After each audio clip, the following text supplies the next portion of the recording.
sé que mi Cristo vive. En la palabra de Dios, la Biblia, hay un mensaje para ti, para mí y para toda la humanidad, el Evangelio de Jesucristo.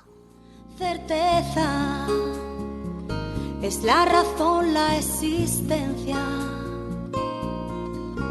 Certeza es el alfa y omega. Un mensaje para ti. Todas las semanas, en este canal de radiodifusión cristiano, Luz a las Naciones, un estudio expositivo de la palabra de Dios, edificando sobre el verdadero fundamento de los apóstoles y profetas, siendo la principal piedra del ángulo Jesucristo mismo. Que ni lo alto ni profundo. Síguenos en directo o en cualquiera de nuestros canales y recuerda que Dios tiene un mensaje para ti. Que Dios os bendiga y edifique a través de su palabra. Amor de Dios, certeza, yo sé que mi Cristo vive. Certeza, para Él no hay nada imposible. Certeza, es la razón, la existencia. Certeza, es el alfa y omega.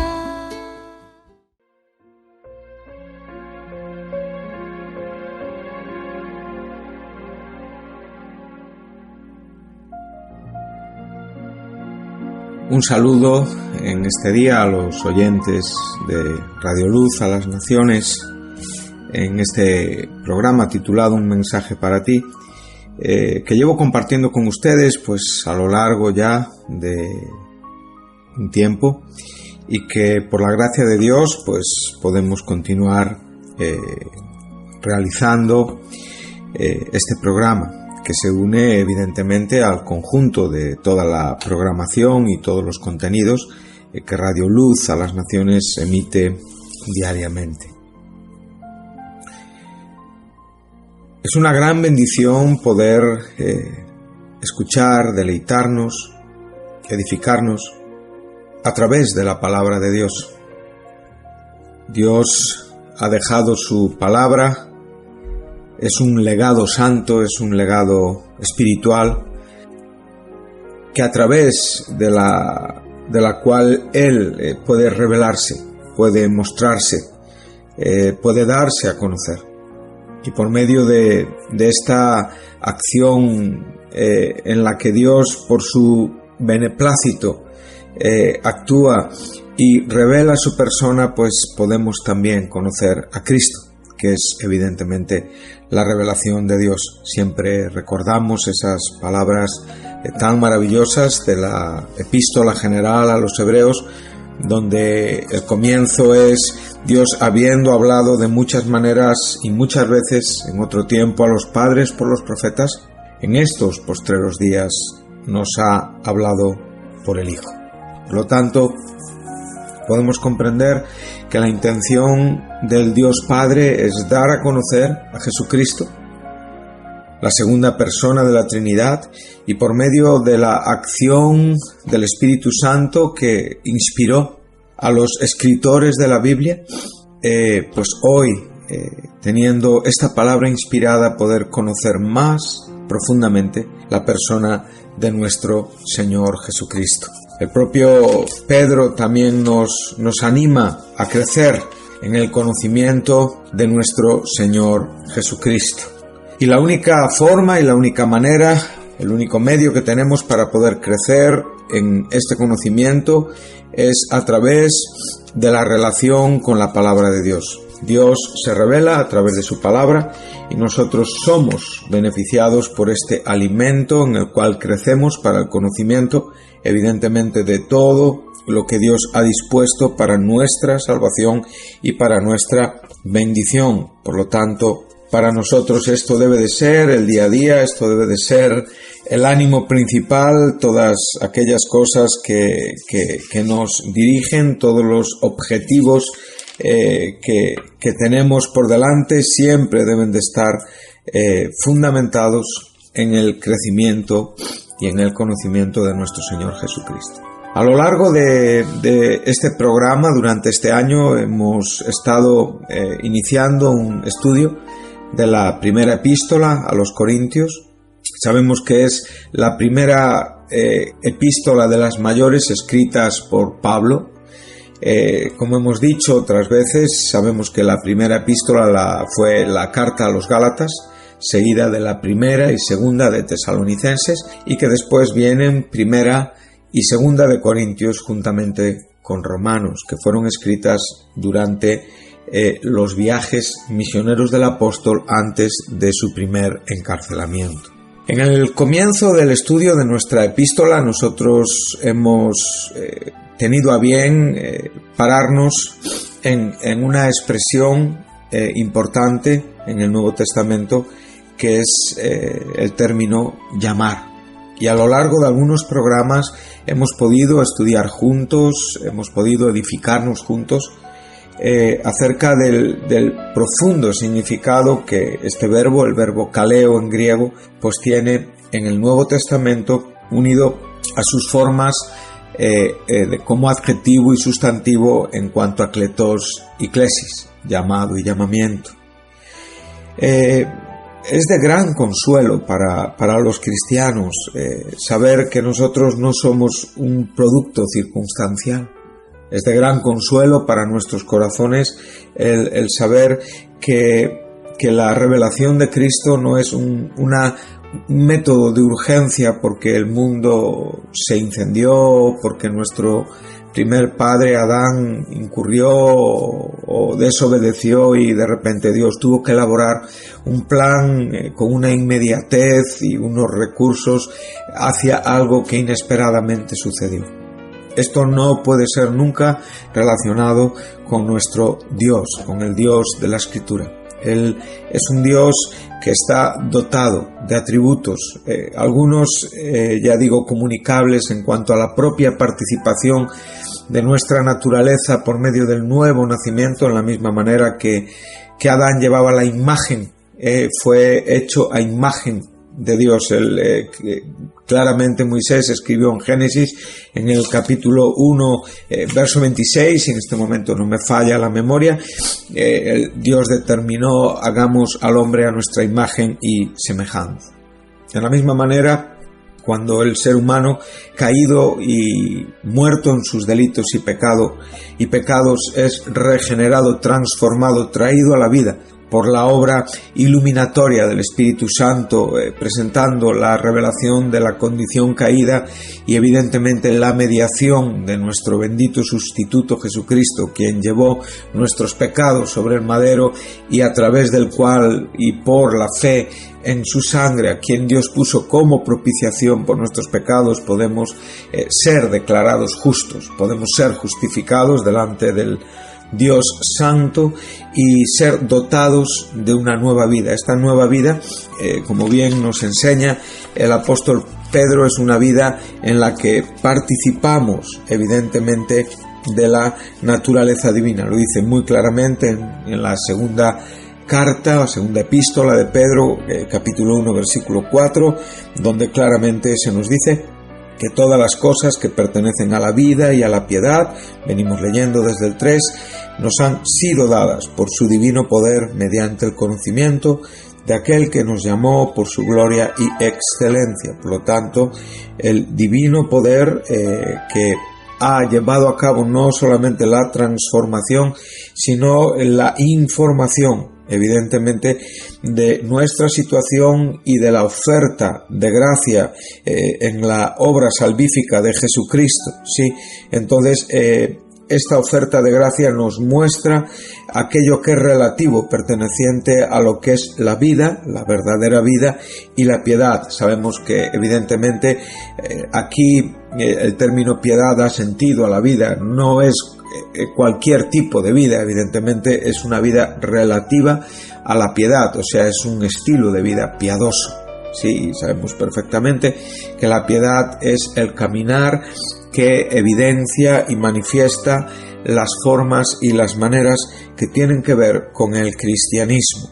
Cristo fundamentó sobre su propia persona y sobre el sacrificio de su vida lo que después, a través de las múltiples conversiones que sucedieron después de la muerte y la resurrección de Cristo, un estilo de vida piadoso. Sabemos que es el propio Pablo quien nos enseña en su epístola, en su primera epístola a Timoteo, cuando él se preocupa por el caminar del discípulo, de cómo se debe de conducir en la casa de Dios, es la iglesia del Dios viviente, columna y baluarte de la verdad, y nos enseña que es indiscutiblemente, o sea, no está sujeto a ningún debate, este misterio de la piedad, un misterio que en tiempos, como dijimos antes en el libro de los Hebreos, Dios habló de muchas formas y de muchas maneras a los padres, evidentemente por los profetas,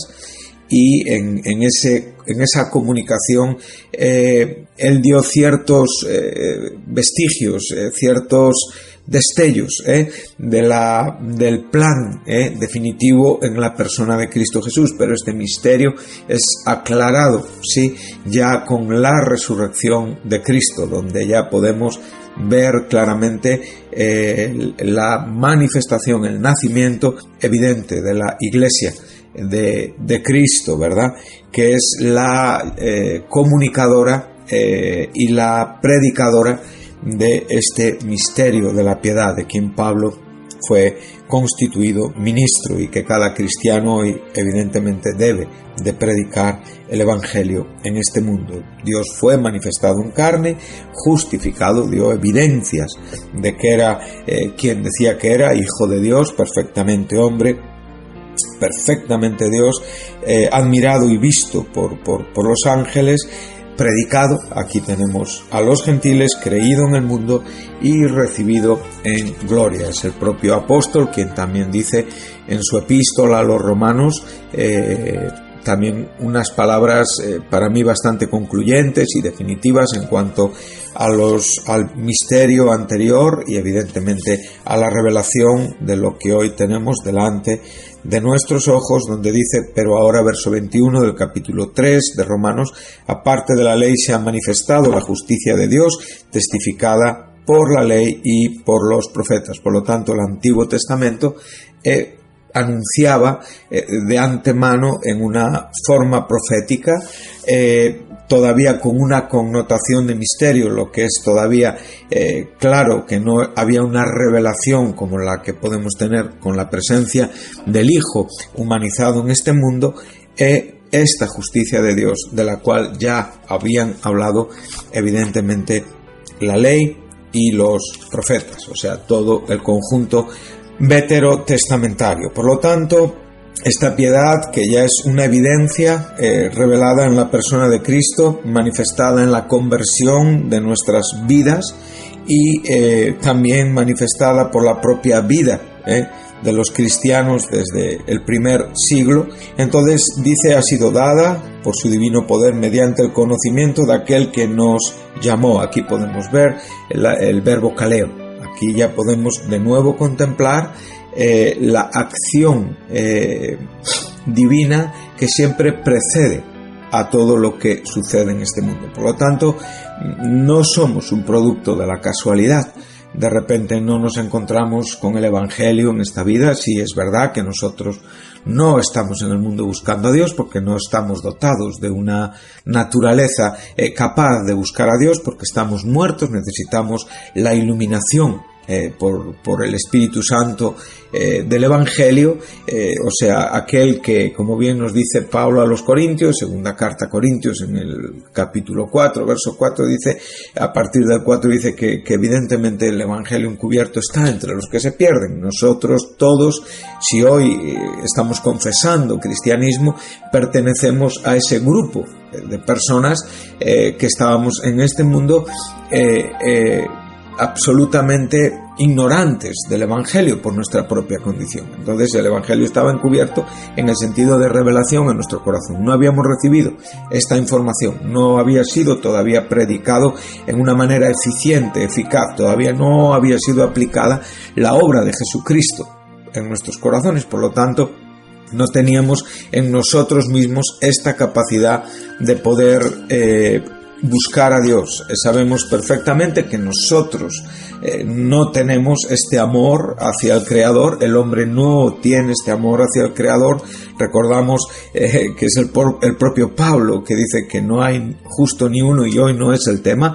Pero bueno, evidentemente es una realidad. Sin la conversión no hay hombres justos en este mundo, ni dotados de justicia. Entonces, este evangelio que está encubierto, estas personas están absolutamente anegadas, obstaculizadas, oprimidas, esclavizadas por el Dios de este siglo, que opera llevando una acción cegadora en el corazón del hombre por la naturaleza pecaminosa y caída, por el propio nacimiento, la propia concepción. Somos concebidos en este pecado y vivimos en este pecado hasta que Cristo es revelado a nuestros corazones.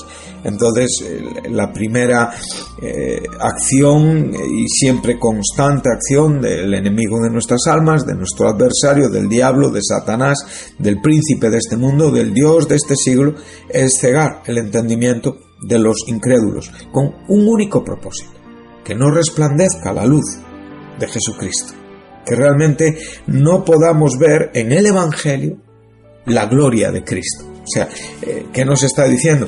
Pues que el Evangelio, como estamos hablando, no es una medida de urgencia, sino que la comunicación del Evangelio es algo más que un mensaje encriptado con palabras en las que tenemos que descubrir enigmas. No, cuando el Evangelio y lo que es el Evangelio es esa salvación tan grande de la cual nos habla el escritor de Hebreos, que perfectamente sabemos que es una decisión divina desde antes de la fundación de este mundo. Es una elaboración en la mente perfecta, en la actuación en la que Dios obra antes de que los acontecimientos sucedan. A esto la Biblia le llama predestinación. ¿Sí? Hay ciertas cosas que están destinadas a ser desde antes que son, porque Dios en su presciencia lo determina, y Él tiene derecho, porque es un Dios soberano, todopoderoso, y está dotado de unos atributos incomunicables y que únicamente pertenecen a su persona, y que nunca ninguna criatura, o sea, todo aquello que es producto de su creación, podrá tener en sí misma. Ningún cristiano, aún en el estado eterno de las cosas, glorificado en una condición ya ininterrumpida en cuanto a la propia experiencia redentora, tendrá estos atributos que solo Dios posee y que Dios tendrá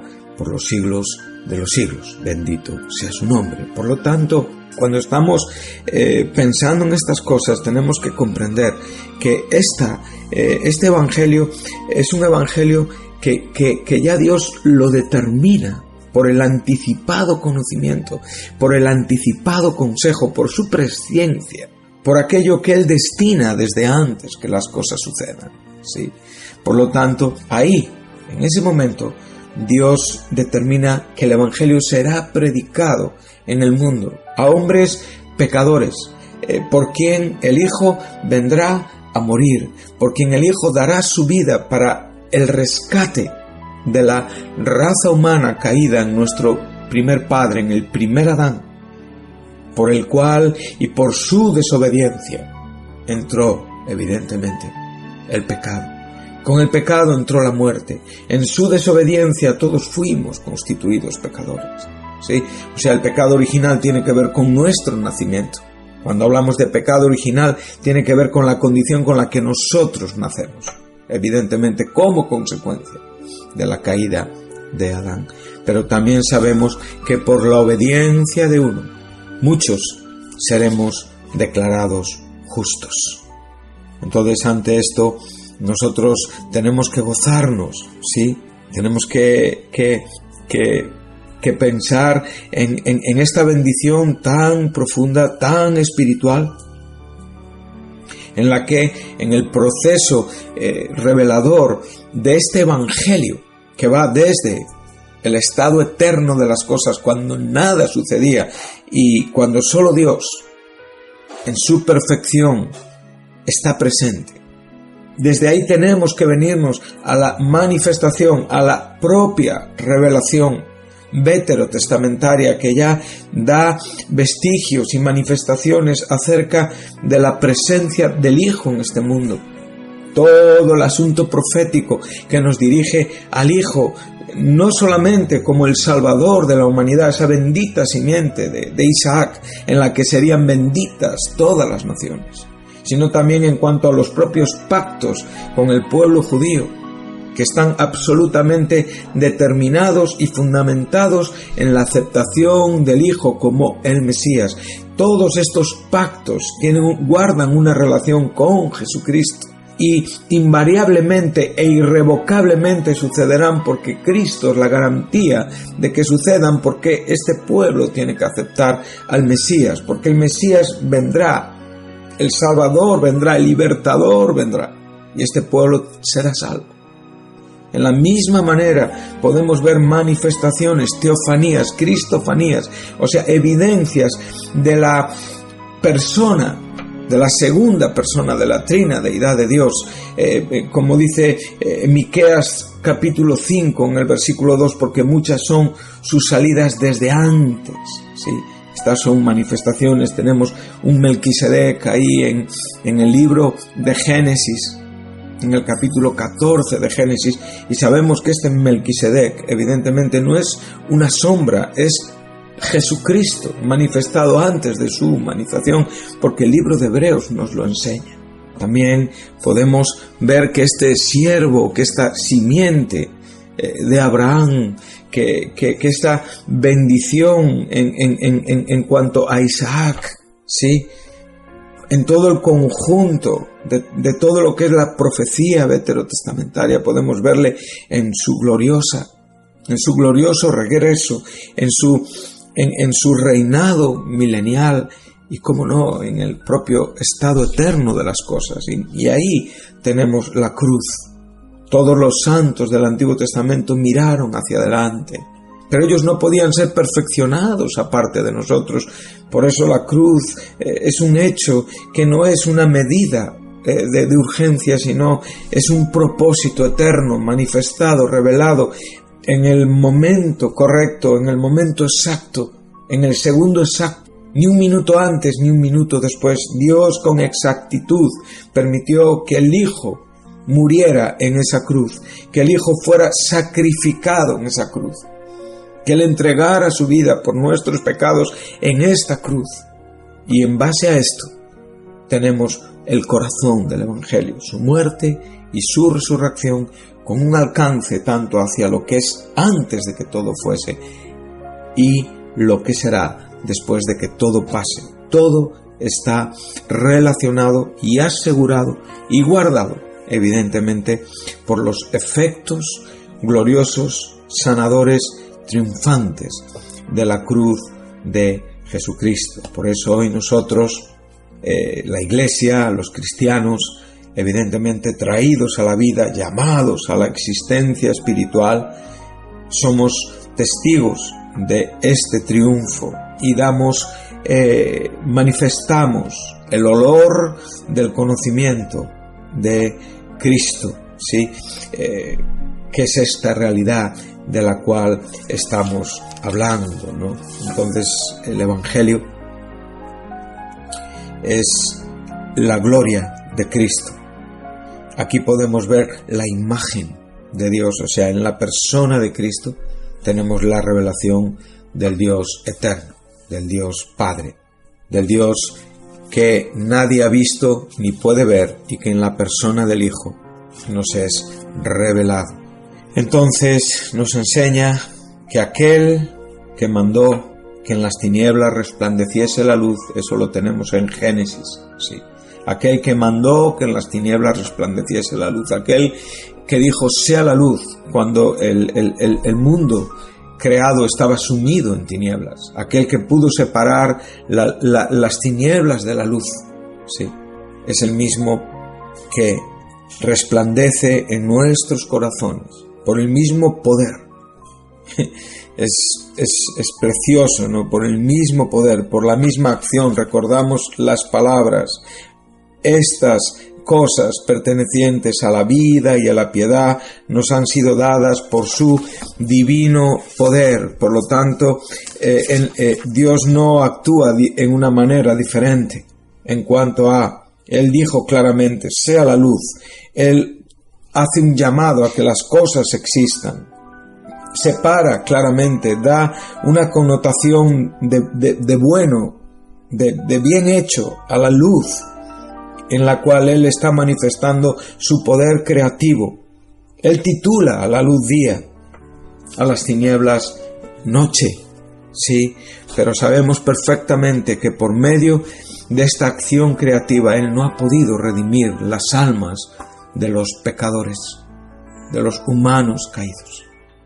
Él tuvo que llevar a cabo una acción por medio de la cual, movida y dirigida por el mismo poder, por el brazo poderoso del Señor, y en la misma manera que Él trajo a existencia todo, en la misma manera que Él dio vida al hombre cuando era únicamente barro y necesitó del hálito de vida para poder respirar y para poder latir el corazón.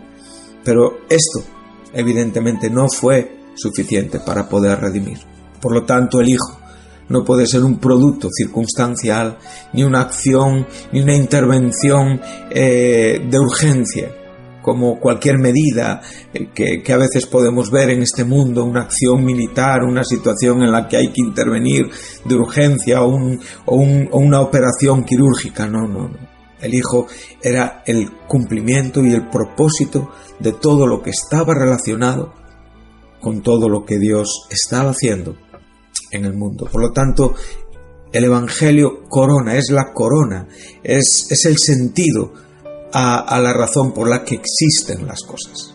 Es el sentido para poder comprender por qué Adán cayó. Es el sentido para poder comprender por qué el pecado entró en el mundo. Es el sentido para poder entender las situaciones que hoy vivimos en el mundo. Es la seguridad de que nuestro Señor soberano nos llama en el propósito soberano de su acción gloriosa, en la cual Él se autosatisface, donde realmente Él encuentra en el Hijo su satisfacción, ¿sí? Donde realmente, tanto en la persona de Dios como en la persona del Hijo, la autoexaltación, la autodeterminación siempre es perfecta y santa.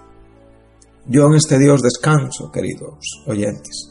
Por eso para mí, cuando Pablo está citando su primera epístola y está diciendo: yo, Pablo, llamado apóstol de Jesucristo por la voluntad de Dios. O sea, no soy llamado por ningún hombre, no me han establecido los hombres. Claro que la Iglesia reconoció el apostolado de Pablo, claro que los ancianos y las columnas de Jerusalén, Pedro, Jacobo y Juan, pudieron ver y pudieron poner sus manos y pudieron darle la diestra en señal de compañerismo y bendecir el ministerio que este apóstol tenía a los gentiles, exactamente igual como ellos tenían un ministerio al pueblo judío. Porque comprendieron la amplitud de Dios, comprendieron el propósito de Dios, que únicamente no estaba dirigido a un solo pueblo, sino que era una bendición para todas las naciones en la persona de Jesucristo. En la misma manera, Él está diciendo a los santificados, llamados a ser santos, a esos cristianos de la Iglesia de Dios en Corinto, Iglesia de Dios claramente relativo, perteneciente, adquirido. Dios es el dueño de la Iglesia y por lo tanto es el autor de todo aquello que Él llama, y aquello que Él llama es para su gloria, es para Él mismo, y nosotros tenemos que vivir sometidos, contentos, agradecidos, sabiendo que Dios no se equivoca y que aún en nuestra condición terrenal, en la vida, nos encontraremos con muchos detalles que el Señor nos ayuda siempre a mejorar, nos ayuda siempre a entender. A veces nos toca arrepentirnos, otras veces tenemos que pedir perdón, reconocer que nos hemos equivocado, pero su obra es perfecta. Nosotros no mejoramos la condición en la que Él nos constituye. Por eso este poder, este Dios que manda que de las tinieblas resplandeciese la luz, o sea, te puedes imaginar cómo la luz emerge en medio de la oscuridad, de la misma manera que en este mundo oscuro el Evangelio de Cristo resplandece. Él es la luz del mundo. Todo aquel que le sigue no andará en tinieblas. En Él estaba la vida, la acción poderosa. La vida siempre nos habla de aquello que es relativo a Dios. Nadie puede dar vida. Entonces, en Él estaba la vida, y esta vida era luz para los hombres. Entonces, es el que resplandeció en nuestros corazones para iluminación del conocimiento de la gloria de Dios en la faz de Jesucristo. Por lo tanto, este Hijo nos revela al Padre en todo su esplendor y en toda su gloria. Entonces, vemos que aquel que nos llamó por su gloria y excelencia, o sea, únicamente relacionado al aspecto glorioso y excelente, y por lo tanto lo que resulta de este llamado no puede ser menos que el autor del llamado, dice, por medio de las cuales nos ha dado preciosas y grandísimas promesas, para que por ellas lleguemos a ser participantes de la naturaleza divina. O sea, no solamente somos constituidos en hijos, no solamente somos constituidos en nuevas criaturas, sino que realmente tenemos un desarrollo de vida, ¿sí?, donde vamos experimentando la obra santificadora de este Dios que nos trajo a esta nueva vida. Qué precioso es el poder experimentar en nosotros esta vida piadosa, como hemos dicho hace un momento, estas virtudes espirituales, fruto del Espíritu Santo en nuestros corazones, después de haber huido de la corrupción que hay en el mundo a causa de la concupiscencia. Está habiendo huido nos enseña que el cristiano constantemente está evitando y está huyendo, ¿sí? Pero no me gusta esta expresión, porque nosotros no estamos escapando de nada. Sencillamente nosotros hemos salido de una situación condenatoria, hemos podido escapar por medio del poder libertador, como Israel salió de Egipto, salió de una condición de esclavo a venir a condición de un pueblo dirigido por un Dios santo. En esta misma manera nosotros también vivimos constantemente siendo conscientes de que el Señor nos transformó y que hemos salido de esa vida y de esa condición caída de pecado por medio de este llamamiento soberano en el cual el Señor nos ha dotado de esta vida y de tantas bendiciones. Que Dios les bendiga, y evidentemente espero estar con ustedes en el próximo programa, donde seguiremos un poco tratando acerca de la profundidad y de la esencia de esta palabra llamados, pero en una manera que enriquezca nuestros corazones, que nos anime, que nos asegure y que nos haga contemplar nuestro futuro en una manera gloriosa, tal y como es nuestro presente, porque la gloria de Dios la podemos ver en la faz de Jesucristo por este Evangelio que nos ha sido predicado. Hasta el próximo programa.